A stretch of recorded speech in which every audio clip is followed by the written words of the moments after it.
memanjatkan doa, sementara tidak pernah berpikir tentang jiwanya, hatinya, pikirannya. Orang-orang yang sering melakukan tirakat, dia akan memiliki kualitas hidup yang lebih baik. Minimalnya di dalam kesucian pikiran dan kesucian hatinya. Maka sifat iri dengki dan angkara murka itu tidak akan merajalela.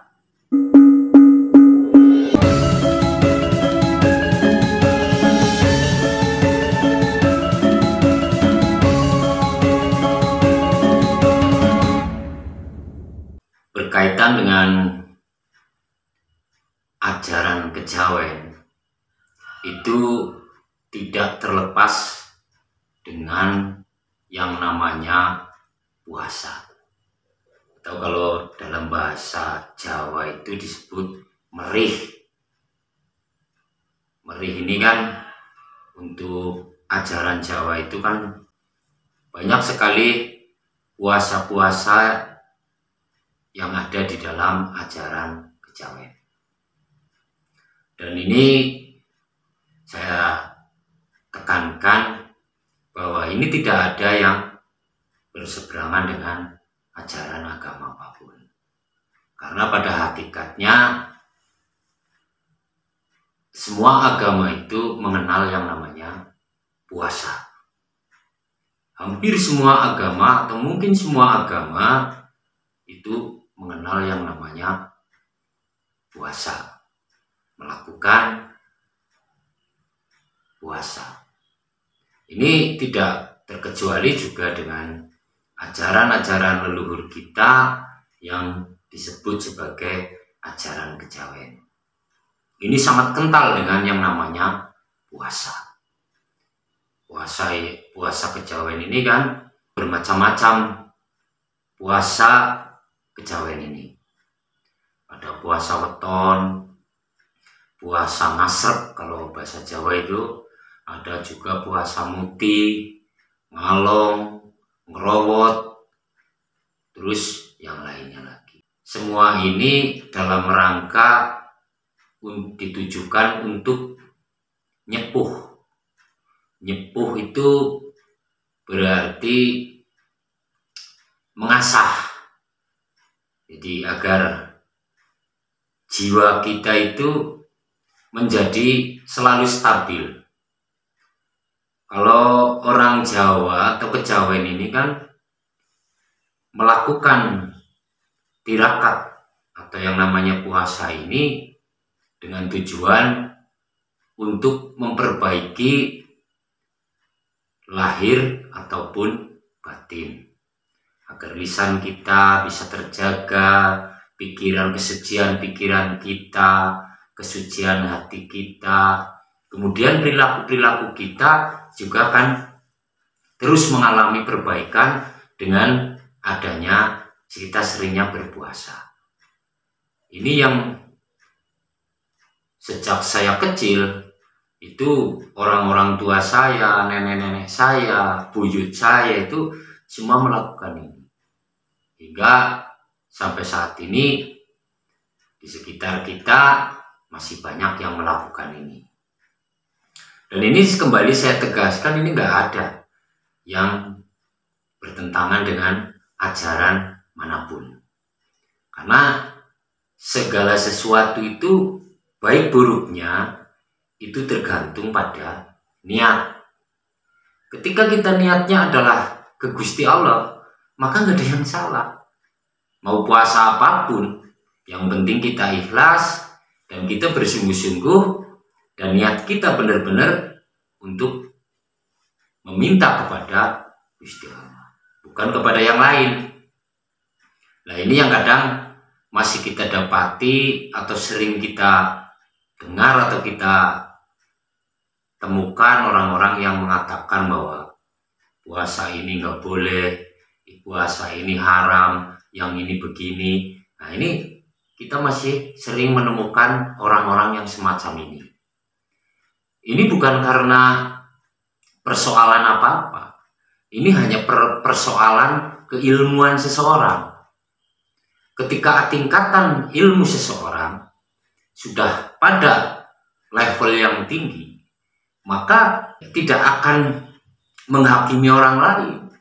Nggak ada orang itu kemudian menghakimi orang lain, menganggap orang lain salah, orang tersesat. Nggak ada. Karena yang bisa menilai seseorang tersesat atau tidaknya kan bukan kita, bukan manusia. Kita hanya diwajibkan untuk berusaha sebaik mungkin dengan kemampuan kita. Menyangkut dengan keniatan belajar tentang ajaran kejawen ini, syarat yang pertama itu satu, harus bersungguh-sungguh. Gak boleh main-main atau hanya coba-coba, gak boleh. Ini harus benar-benar kita sudah pada keniatan yang benar-benar matang. Maka kita akan melakukan apa saja yang sekiranya diperuntukkan untuk proses ini, proses belajar ilmu kejawen. Yang sudah saya katakan tadi di awal bahwa ilmu kejawen ini tidak terlepas dari yang namanya tirakat. Ini yang kemudian orang kadang merasa berat di sini. Tapi kalau seseorang sudah memiliki keniatan yang matang, yang mantap, pasti dia akan melakukan ini demi mencapai tujuan menguasai ilmu kejawen. Jadi keyakinan orang kejawen itu lebih daripada kita. Mereka itu memiliki keyakinan, kepercayaan bahwa ilmu apapun tidak akan berguna, tidak akan bermanfaat ketika tidak diamalkan atau kita nggak melakukan apa yang sudah diajarkan di dalam ajaran tertentu. Begitu juga dengan doa atau mantra. Kalau di dalam ajaran kejawen kan doa itu kan mantra. Nah ini tidak akan berfungsi atau tidak akan berguna ketika kita tidak mengasahnya. Mengasahnya itu yaitu dengan tirakat itu. Maka si mantra tersebut akan berfungsi dengan sesuai kegunaannya. Banyak sekali yang kita jumpai orang-orang yang memiliki banyak mantra, memanjatkan doa, sementara tidak pernah berpikir tentang jiwanya, hatinya, pikirannya. Nah ini, orang-orang yang sering melakukan tirakat, dia akan memiliki kualitas hidup yang lebih baik.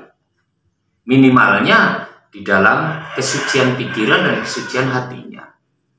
Maka sifat iri dengki dan angkara murka itu tidak akan berlebihan, masih dalam batas kewajaran, karena ada pengendali ini.